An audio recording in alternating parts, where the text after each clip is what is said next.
Seriously माँ, मैं डांट दूंगी, चुप कराइए इनको।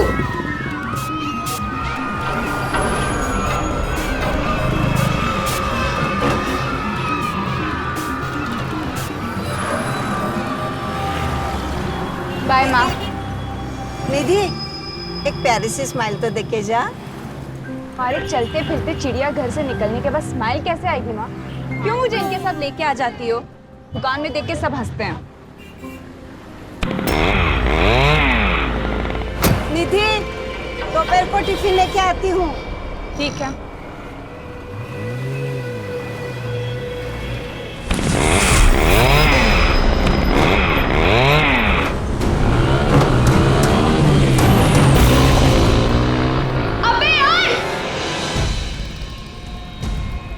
बेटा, आपको चोट तो नहीं आई? नहीं, मैं ठीक हूँ। ये शायद आपका है। Thank you. हसनैन चलो, शौर्य चलो, बाय। चलो, अच्छे से जाना, टिफिन खाना खत्म करना सब। हाँ, बाय। हेलो माँ, मेरा फोन गाड़ी में है। 1 मिनट। हाँ, नहीं है, गाड़ी में नहीं है। माँ, मुझे मेरा फोन नहीं मिल रहा है। अरे इतना परेशान मत हो, मिल जाएगा। पर्स में एकदम नीचे चला गया होगा। अच्छा ठीक है। ठीक है, मिल जाएगा।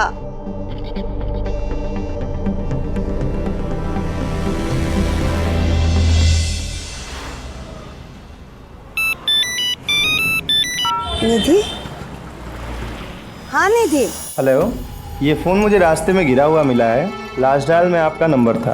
क्या आप बता सकते हो ये किसका फ़ोन है? ये तो मेरी बेटी का फोन है। ओके, तो एक काम करो, आप अपनी बेटी को भेज दो ये फ़ोन लेने के लिए। ठीक है, कहाँ आना है? एड्रेस दीजिए।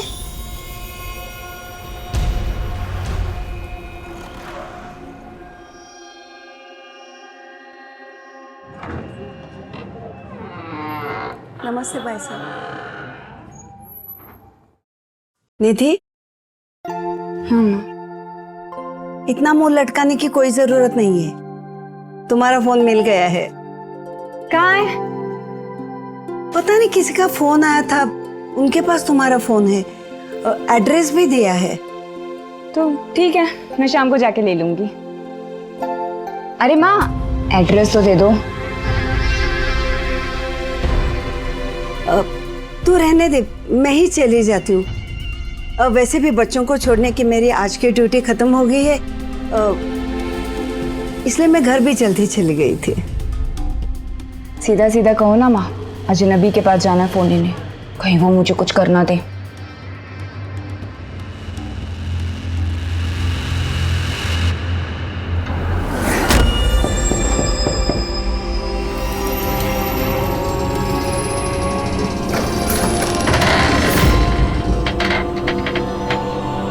कोई है? कोई है? मैं मोबाइल लेने आई हूँ। कोई है?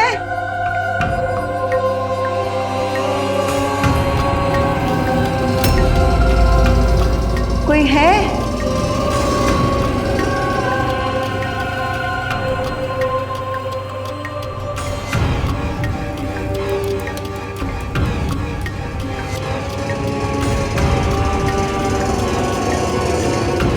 कोई है?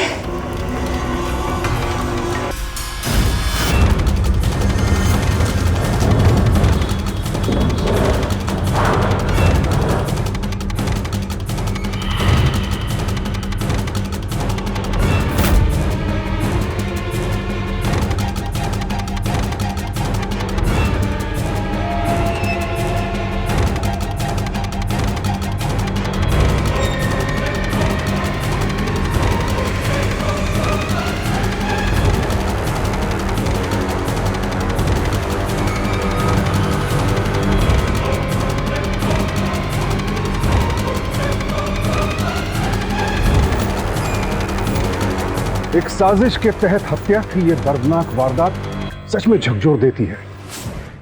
सरिता कुशवाहा तो अपनी बेटी का मोबाइल वापस लेने गई थी, उन्होंने सपने में भी नहीं सोचा होगा कि मोबाइल वापसी की आड़ में इतना बड़ा ट्रैप तैयार किया गया है। किसकी है यह साजिश और निशाने पर कौन था, निधि या उसकी मां सरिता?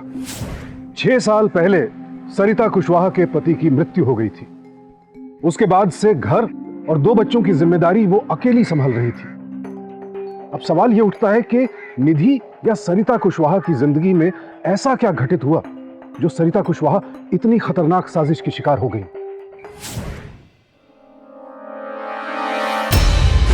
उड़ा देवर जी आप मेरा सामान क्यों फेंक रहे हैं? भाई साहब आप ये क्या कर रहे हैं? आपको ऊपर वाला हिस्सा दिया है ना।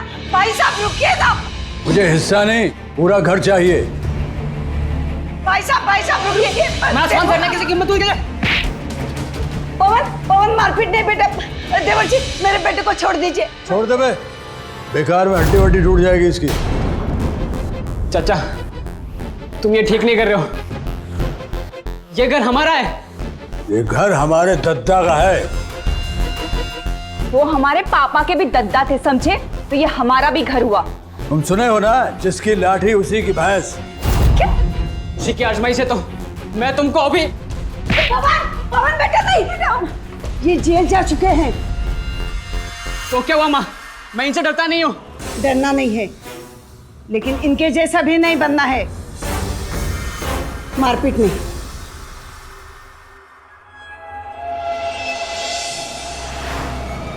पापा पवन हमारा दोस्त है, थोड़ी मदद कर दो ना इसकी।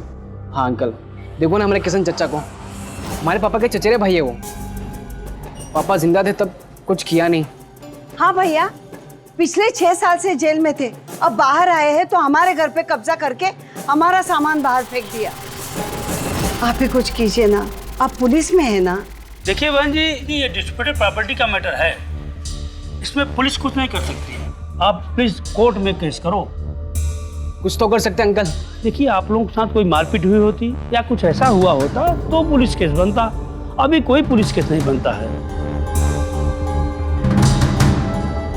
माँ एक मिनट चलो तो। माँ हम झूठा केस कर सकते हैं कि चाचा ने मेरे साथ बदतमीजी की, छेड़खानी की। अच्छा खासा केस बन जाएगा। नहीं बेटा, ऐसे झूठ बोल के हमें अपना घर वापस नहीं चाहिए। नहीं माँ, इतनी सही कह रही है, हम ये कर सकते हैं। माँ झूठ नहीं बोलेंगे तो हमें हमारा घर वापस कैसे मिलेगा?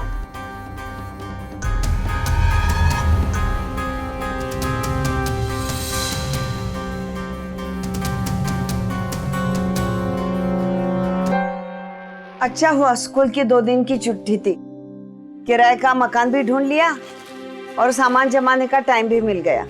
इसमें अच्छा क्या हुआ माँ? जैसे किशन चचा ने हमारा बाहर सामान फेंका है, हम एक काम करते हैं, हम भी उसका सामान बाहर फेंकवाते हैं। मैंने तुमसे कहा था उनसे कोई लड़ाई झगड़ा मत करना। माँ दीदी, मैं ये काम नहीं करूंगा। मैं कुछ ऐसे लोगों को जानता हूँ जो पैसे लेके ये काम करते हैं। माँ पवन बिल्कुल सही कह रहा है। बहुत अच्छे, मतलब तू भी अपनी चाचा की तरह गुंडा बन जा। शर्म नहीं आती? सोचना भी मत।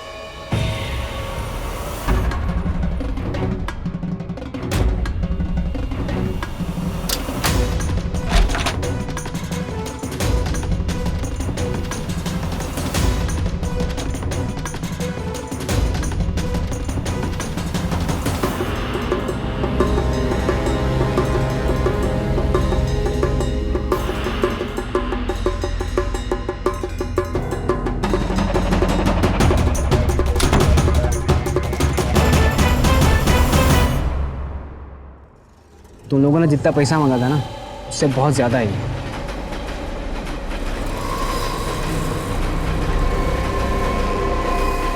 समझ गए ना क्या करना है? चलो अब चले।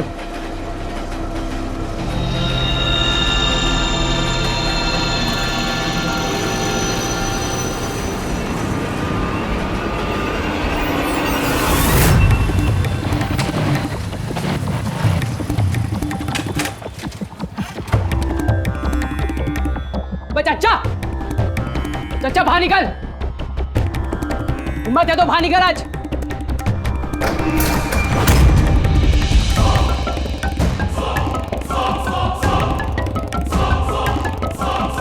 क्यों बे साले चूहे, काहे कुत्ते की तरह भाग रहा है बे? तो चाल सिर्फ भौंकेंगे नहीं, काट के भी दिखाएंगे। मारो इसे और सारा सामान इसका बाहर निकल फेंको।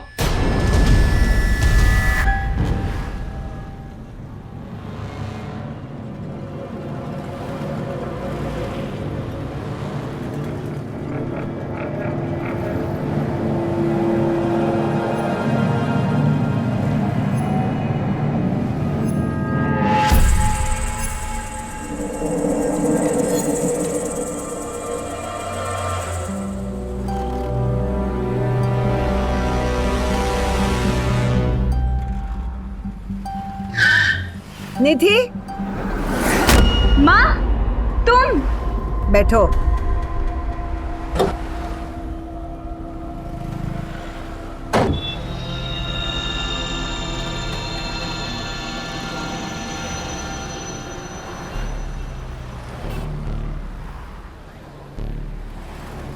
कौन था वो? माँ, हम लोग दुकान में साथ में काम करते हैं। मैनेजर है, 2 महीने पहले आया। माँ, ऐसा कुछ नहीं है जैसा आप सोच रही हो।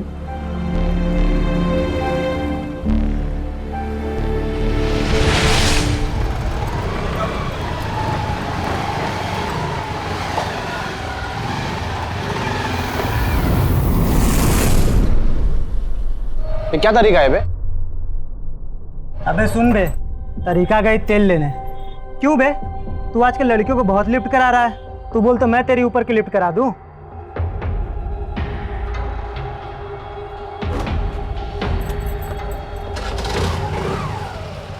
जाना है? जाएगा? जा।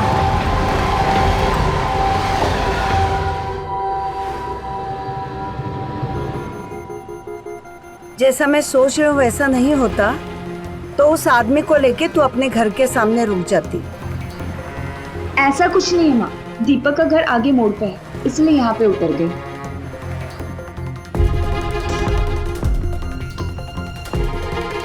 माँ, लग रहा है कोई बच्चा अपनी बॉटल भूल गया।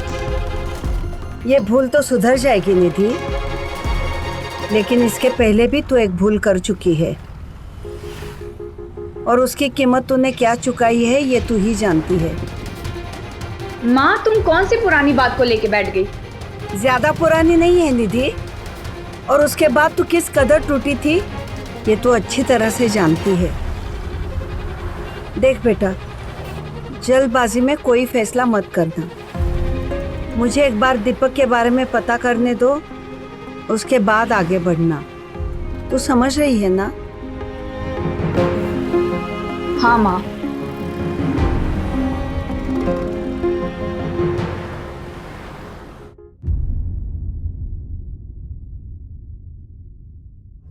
अरे पवन बेटा, ये चोट कैसी लगी? दिखा। तेरे कपड़े कैसे फट गए? क्या हुआ बेटा? माँ, वो आज सुबह आपके जाने के बाद आपने जो घर में जेवर रखे थे वो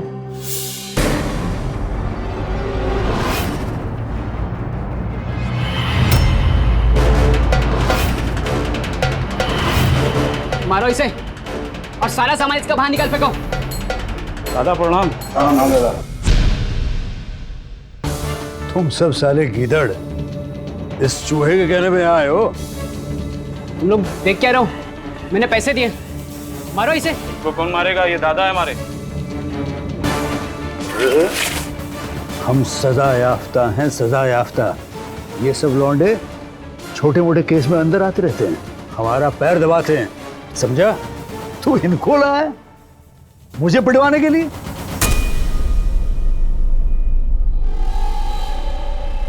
देखो, तुम लोगों को मेरा काम नहीं करना तो मेरे पैसे वापस दो। अबे लौंडो, इसको इतना मारो ये फिर दोबारा यहाँ आने की हिम्मत ना कर सके। जी दादा। चलो।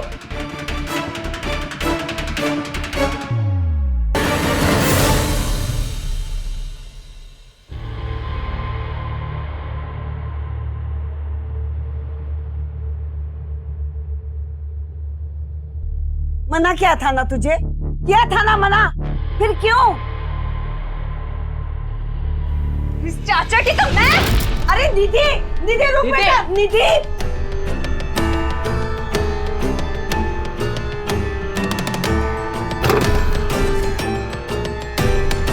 निधि, निधि, अरे निधि बेटा रुको, रुको। पवन जल्दी गाड़ी निकाल। चल चल चल, ये लड़की भी ना।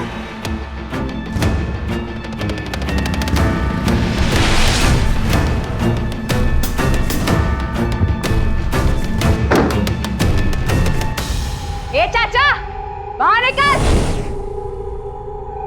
उसको बहुत बड़ा दादा समझता है ना? आज मैं निकाल दूं तेरी दादागिरी। ए, बाहर निकल। कहाँ छुप के बैठा है? निकल चाचा बाहर। ए, ज्यादा मत चिल्ला, गला बैठ जाएगा तेरा। बोल क्या है? मेरे भाई को गुंडों से पिटवाया, खुद को बहुत बड़ा दादा समझता है ना? मुझे हाथ लगा के दिखा। चल चल चल, अपने घर जा। बेकार में मुझे गुस्सा मत दिला, तू जानती नहीं मैं कौन हूँ।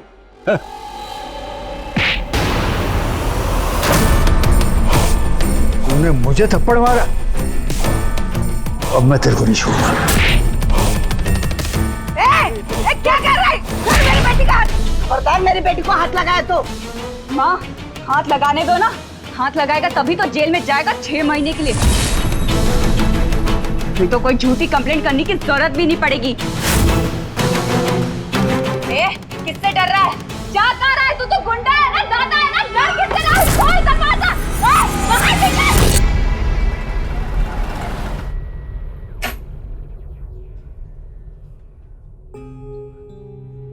दीदी, सही थप्पड़ लगा अपना चच्चा को। और मैं पता सब सच्ची बात क्या हुई, वो थप्पड़ पूरे मोहल्ले ने देखा। अगर माँ हमको रोकती नहीं ना तो सही मजा आता, अगर चाचा मुझे हाथ लगा लेता।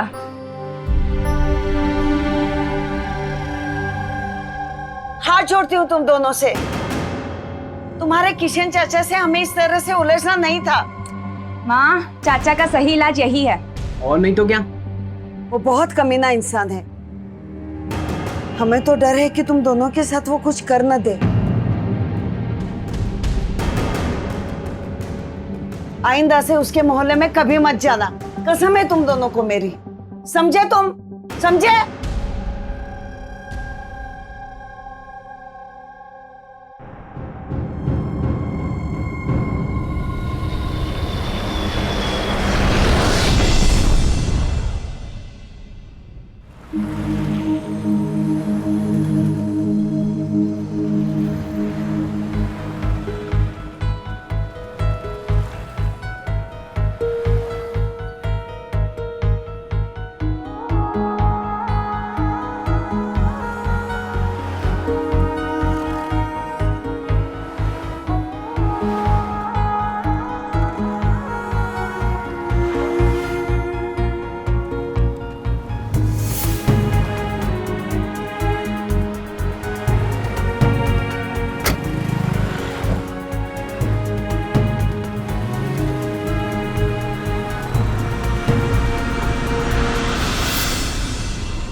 माँ, तुमने कहा था ना दीपक को घर लाने के लिए, मैं ले आई। माँ जी, क्या बात है माँ? तुम दोनों एक दूसरे को बहुत पसंद करते हो ना? इस रिश्ते में आगे जाने से पहले मैं चाहती हूँ कि तुम दोनों एक दूसरे को जान लो। सही कह रहे हो ना? हाँ माँ जी, वो तो है। दीपक, तुम मेरी बेटी निधि के बारे में क्या जानते हो? माँ जी, मैं समझा नहीं। मेरी बेटी निधि अभी सिर्फ 21 साल की है। मेरे लाख मना करने के बाद भी इसने लव मैरिज की और 2 महीने में इसकी शादी टूट गई। तलाक ले लिया इसने। हाँ माँ जी, बताया था इसने मुझे। और निधि, तुम क्या जानती हो दीपक के बारे में? आप कहना क्या चाहती हैं माँ? तुम्हारे दुकान मालिक से इसके घर का पता लेके मैं इसके घर उन्नाव गई थी।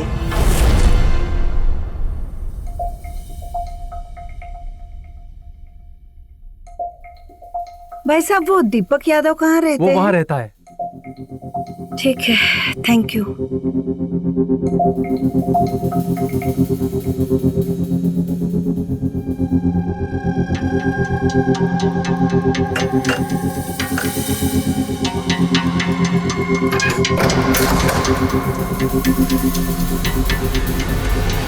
जी कौन?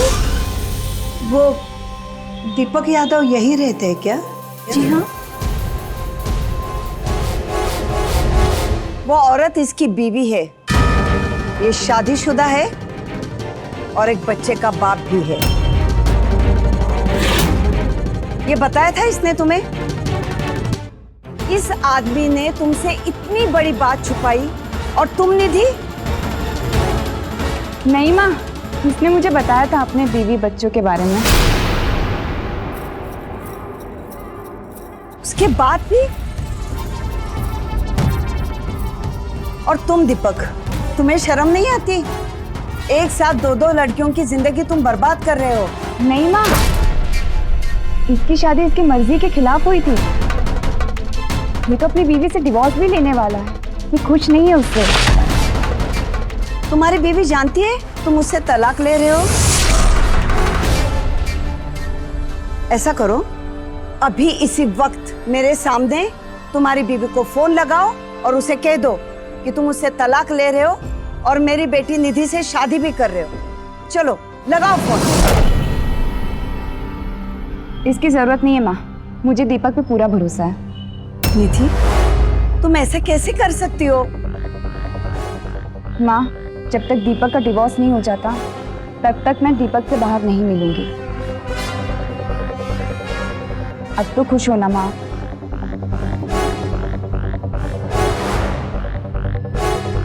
एक माँ का दिल हमेशा अपने बच्चों की भलाई और सुरक्षा चाहता है। प्रॉपर्टी के विवाद में सरिता देवी के दोनों नौजवान बच्चे आवेश में आकर चाचा से उलझ रहे थे। बच्चों के व्यवहार से सरिता पहले ही तनाव में थी और अब निधि और दीपक का ये नया रिश्ता उनके लिए तनाव का दूसरा बड़ा कारण बन गया। सरिता जी ने दीपक का बैकग्राउंड खंगाला। आखिर बेटी के भविष्य का सवाल था और दीपक का जो सच उन्होंने बेटी के सामने रखा वो कहीं से भी गलत नहीं था। लेकिन निधि को दीपक पर पूरा भरोसा है। अब सवाल ये उठता है कि उसका ये भरोसा कहां तक जायज है। दीपक एक शादीशुदा इंसान है, उसका एक बच्चा भी है। जो आदमी अपनी पत्नी और बच्चे का सगा नहीं, उस पर भरोसा करना आग के साथ खेलने जैसा है और निधि इस आग से खेल रही है।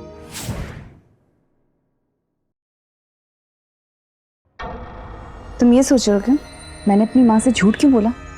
तुमने तो मुझे बताया ही नहीं था कि तुम्हारी बीवी बच्चे हैं और तुम अपनी बीवी से डिवोर्स लेने वाले हो। एक्सक्यूज मी, मैं अपना मोबाइल भूल गया। Ira, thank you. मैं कल यही सोच रहा था। सोचने का टाइम नहीं है, एक्शन का टाइम है।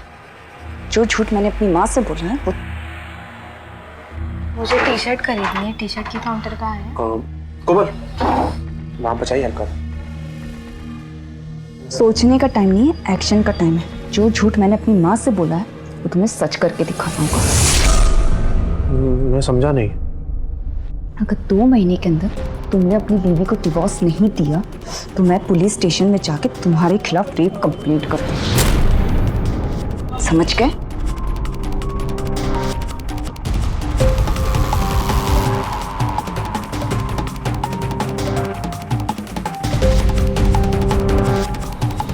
ठीक है।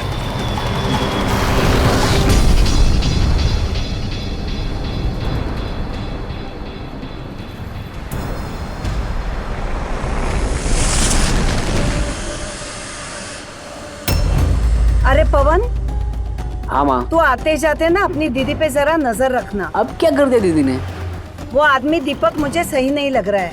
और तुम्हारी दीदी है तो बड़ी, लेकिन अकल है बच्चों जैसी। किसी पे भी जल्दी भरोसा कर लेती है। तू सुन रहा है ना मैं क्या कह रही हूँ? हाँ माँ।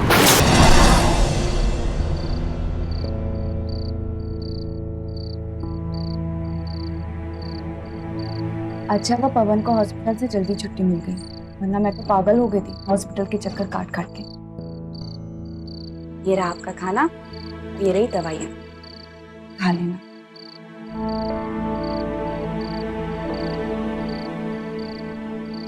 खा ले बेटा। नहीं खाना मुझे।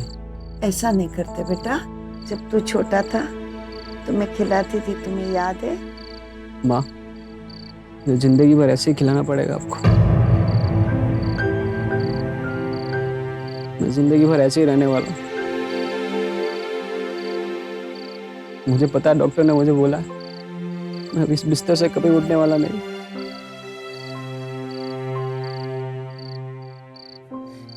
माँ, मैं हमेशा से आपके लिए कुछ करना चाहता था, लेकिन इसको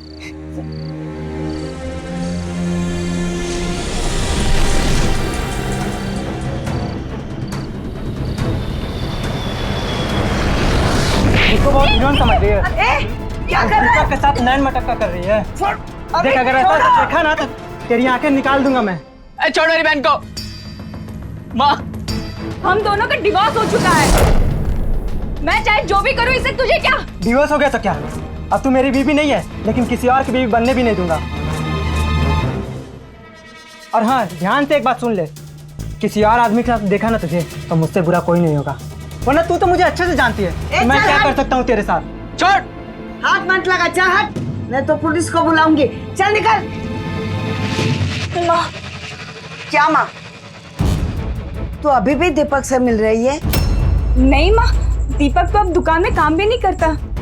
वो क्या कह रहा था? माँ, वो आज दीपक रास्ते में मिल गया था, उसके दोस्तों ने देख लिया होगा, ऐसे ही मुझ पे भड़क रहा है।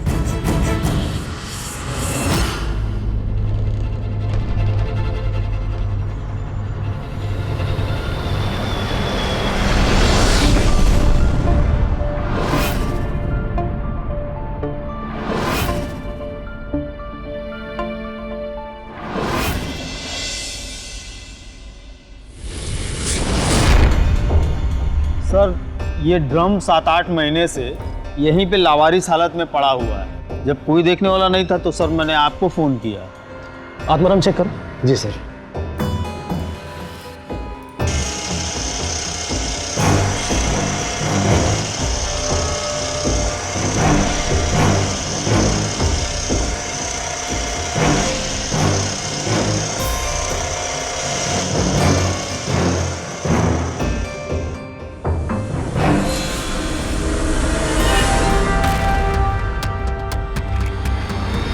दादा, एक खबर है, कल पुलिस ने एक ड्रम बरामद की जिसमें कंकाल मिला है। पुलिस इस कंकाल की जांच कर रही है।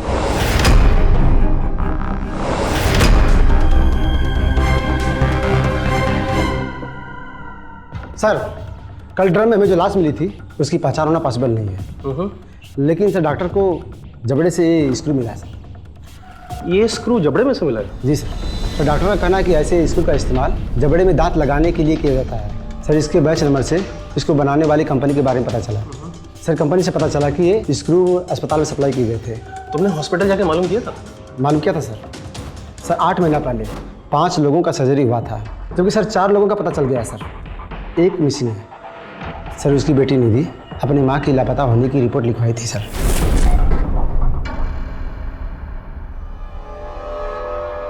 सरिता कुशवाहा की हत्या के 8 महीने बाद उनकी लाश बरामद हुई।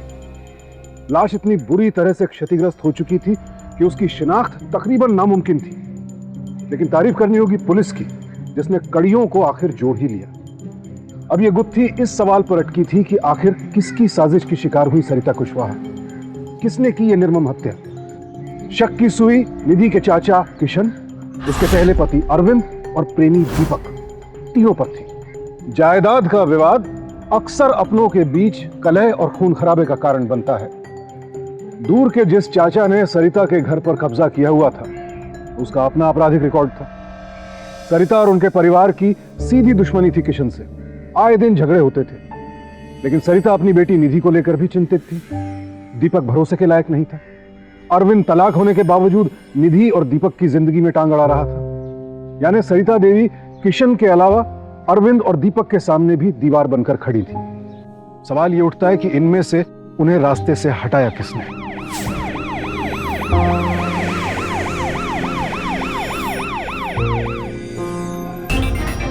ये निधि कौन है? निधि,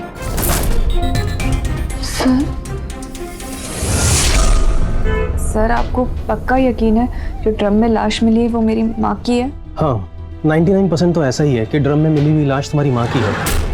बाकी हम तुम्हारा और उस कंकाल का डीएनए मैच करके देख लेंगे तो 1% डाउट भी क्लियर हो जाएगा। सर मेरी माँ ऐसे। दीदी हम भी यही जानना चाहते हैं, तुम कुछ याद करके बताओ तुम्हारी माँ के मिसिंग होने से पहले की बातें जो तुम्हें याद हो। हाँ सर, जब 12 अक्टूबर को मेरा फ़ोन खो गया था। दोपहर को टिफिन लेके आती हूँ। ठीक है।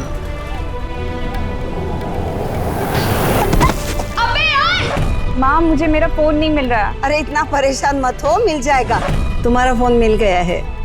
पता नहीं किसी का फोन आया था, उनके पास तुम्हारा फोन है। तो ठीक है, मैं शाम को जाके ले लूंगी। तू रहने दे, मैं ही चली जाती हूँ। बस उस कॉल के बाद मेरी जगह मेरी माँ गई थी फोन लेने। तो इसका मतलब वो जो कोई भी था वो तुम्हारी हत्या करना चाहता था और उसने तुम्हें ही बुलाया था, लेकिन बदले में तुम्हारी माँ चली गई। सब पर मुझे कोई क्यों मारना चाहेगा? ये तुम सोच कर बताओ निधि, ऐसा कौन है जो तुम्हें मारना चाहता था? हाँ सर, मेरे एक दूर के चाचा हैं जिन्होंने हमारे घर पे कब्जा कर लिया था। उड़ा। देवर जी, आप मेरा सामान क्यों फेंक रहे? मैंने आपको ऊपर वाला हिस्सा दिया है ना। मुझे हिस्सा नहीं, पूरा घर चाहिए। माँ ने इसके खिलाफ कंप्लेंट भी लिखाई थी, पर कुछ दिनों के बाद मेरे माँ और भाई का एक्सीडेंट हो गया था। तो उसी एक्सीडेंट में तुम्हारी माँ का जबड़ा टूटा था और एक स्क्रू लगाया गया था RWD हॉस्पिटल में, राइट? हाँ सर, और माँ को शक भी था कि ये एक्सीडेंट मेरे चाचा ने करवाया है। वो तो हम सबको मार देना चाहता था ताकि घर का कोई दावेदारी ना बचे। चलो।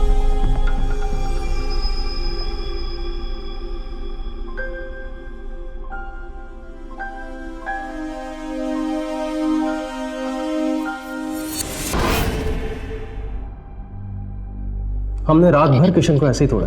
इसने कुछ बताया सर? पेशेवर अपराधी है, इससे सच उगलवाना इतना आसान नहीं है। सर एक और आदमी है जो मेरी हत्या करने की कोशिश कर सकता है। वो कौन है? सर मेरा एक्स हस्बैंड अरविंद। तुम्हारा एक्स हस्बैंड, लेकिन उसका क्या मोटिव होगा? सर अरविंद से तलाक के बाद मैं दीपक से मिलती थी। अरविंद को ये पसंद नहीं था, यहाँ तक कि उसने मुझे घर आके मुझे धमकी भी दी। डिवोर्स हो गया तो क्या? अब तू मेरी बीवी नहीं है, लेकिन किसी और की बीवी बनने भी नहीं दूंगा। किसी और आदमी के साथ देखा ना तुझे, और मुझसे बुरा कोई नहीं होगा। सर निधि और दीपक का अफेयर चल रहा था, लेकिन ये बात सिर्फ मुझे ही नहीं, निधि को माँ को भी पसंद नहीं थी। देख, अगर तूने मुझसे एक भी बात झूठ बोली ना तो तू पछताएगा। सर मैं अगर आपसे एक बात भी झूठ बोलूँ ना तो आप मुझे सीधा फांसी चढ़ा देना सर। वो आदमी शादीशुदा होकर भी निधि को घुमा रहा था सर, और निधि की माँ ने मेरे सामने उसे धमकी दी थी।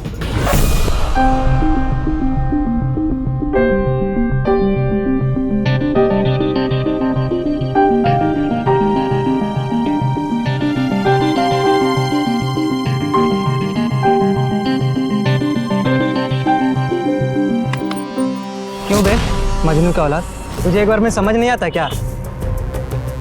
फिर से तू उसके साथ घूमने लगा? अरविंद, तू इसमें मत पड़। मेरी बेटी तो बेवकूफ है ही, और तू उसे बना भी रहा है। और सिर्फ मेरी बेटी को नहीं, अपने बीवी को भी बेवकूफ बना रहे हो। दोबारा मेरी बेटी से मिले तो मैं तुम्हारी बीवी के पास जाऊंगी और उसे सब कुछ बताऊंगी। सर निधि की माँ की मिसिंग होने के 2 दिन पहले की बात है। बस मैं उसी टाइम समझ गया था सर, उसका और दीपक का रिश्ता निधि की माँ होने नहीं देती, तो मुझे कुछ करने की सर जरूरत ही नहीं थी।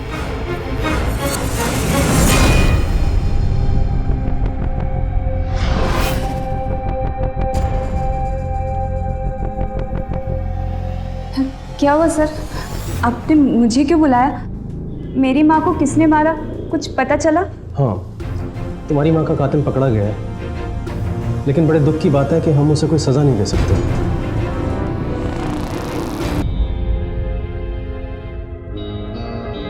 नमस्ते सर। ये कौन है? ये रविंद्र है, ये दीपक का दोस्त है। दरअसल हमें दीपक पर भी शक हुआ था और उससे पूछताछ करने के लिए हम लोग उन्नाव गए थे।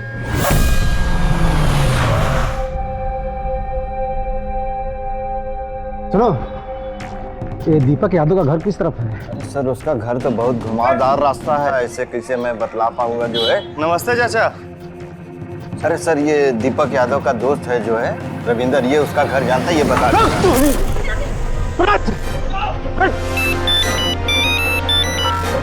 हेलो हेलो दीपक, पीछे पुलिस लगी है। पुलिस? हमें माफ कर दो सर, हमारी कोई गलती नहीं है सर। सारा प्लानिंग, सारा किया धरा सब दीपक का है।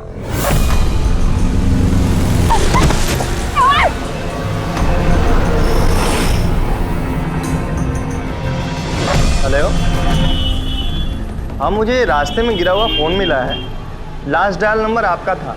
क्या आप बता सकते हो किसका नंबर है? ये तो मेरी बेटी का फोन है।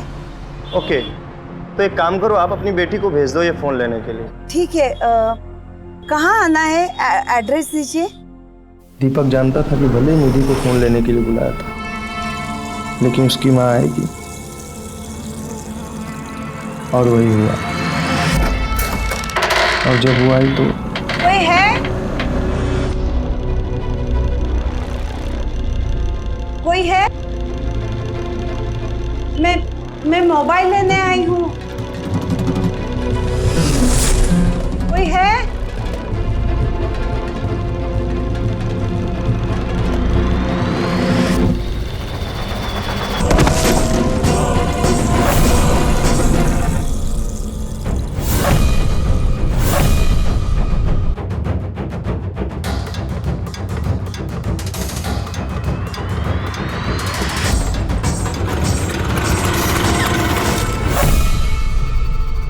कहाँ है दीपक?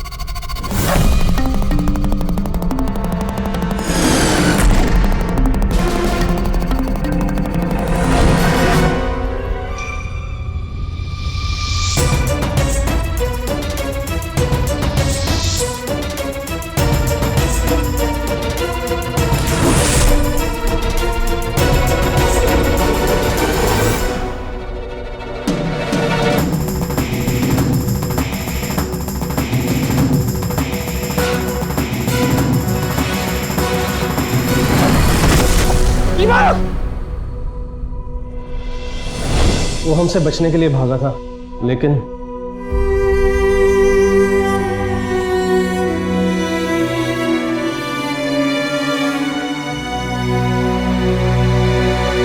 एक इंसान ने अपने साथ साथ कितनी जिंदगियां तबाह कर दी। दीपक एक बेहद ही धूर्त, धोखेबाज और शातिर इंसान था। पहले उसने निधि को अपने प्यार के जाल में फंसाया। जब उसकी मां आड़े आई तो उनकी हत्या का एक बेहद शातिर प्लान बनाया और बेहद निर्मम तरीके से उनकी लाश को सीमेंट में दफना दिया। अपनी पत्नी और बच्चे को भी जीते जी मार डाला उसने। एक मां होने के नाते सरिता जी सिर्फ अपनी बेटी का सुरक्षित भविष्य सुनिश्चित कर रही थी, लेकिन इसकी बहुत भारी कीमत चुकानी पड़ी होगी। अब निधि को जीवन भर इस बात का अफसोस रहेगा कि उसने अपनी मां की बात अनसुनी कर दी। दीपक जैसे आदमी पर भरोसा करना तो उसकी गलती थी ही, लेकिन उससे भी बड़ी गलती यह थी कि उसकी मां के मन में इस रिश्ते को लेकर जो चिंताएं थी उन पर उसने गौर नहीं किया। नतीजा, हमेशा के लिए खो दिया अपनी मां को। आज के दौर का अपराधी पहले से कहीं ज्यादा शातिर और खतरनाक है। अगर सजग और सतर्क नहीं रहे तो अपराध कब किस रूप में सामने आएगा कहना मुश्किल है। इसलिए सजग रहिए और सही फैसले कीजिए और कोशिश कीजिए कि अपराधी आपसे नहीं, आप अपराधी से एक कदम आगे रहें। अपराधी हो चुका है अपग्रेड, आपको भी रहना होगा अप टू डेट। सावधान इंडिया।